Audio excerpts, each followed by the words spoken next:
I knew that there was no doubt in my mind that I was an alcoholic, I was a drug addict, but I didn't want to do anything about it.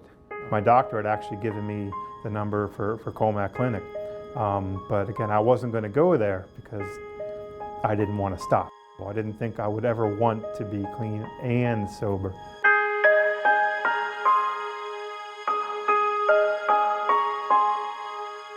I had family members and loved ones telling me, well, how come you can't just have a couple? How come you can't just come with us and have a couple? How come you have to have a bottle of wine as soon as you get here and then a couple of drinks and then go home and have a couple more? And for me, the thought wasn't, how am I going to stop doing this stuff?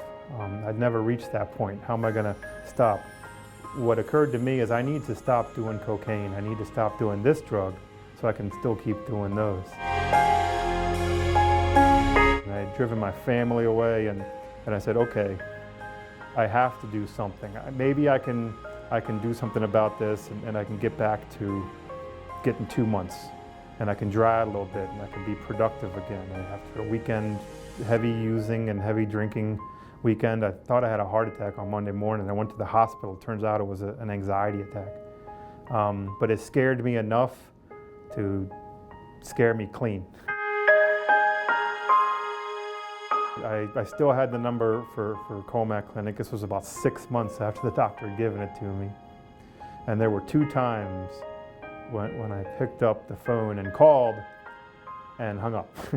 And the next morning I called and I actually waited till someone answered and I talked to her and she took my information and I came in and talked to someone.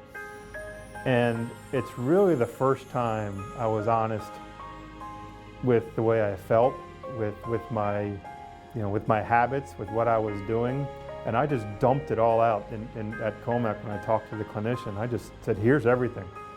So can you help me quit using cocaine? I attended the outpatient sessions for 8 weeks, 28 sessions, and at the end of which I started to do continuing care program, which was once a week, and I did that for 2 years. So the outpatient, where I was able to go in the evenings after work, really worked well for my schedule.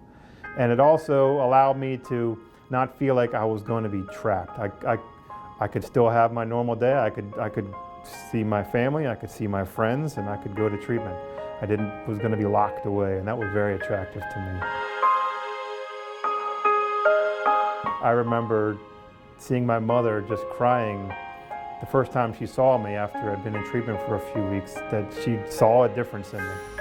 And to have them back in my life regularly, to attend nieces and nephews' birthdays, which I never would have gone to before, to be able to go to family functions without having to get high first, and to have them welcome me back and are happy to see me is just wonderful and something that I did not think I would ever be part of again. A new patient comes in and I usually talk to them on their first day. A lot of people are overwhelmed, a lot of people are hopeless, just like I was. And I get to explain to them that's, I've been there, I know what that feels like. And then give them a little bit of hope that it can work. Even if you don't think it will work, even if you really don't have any hope, just try it anyway. And just give it 8 weeks, what have you got to lose?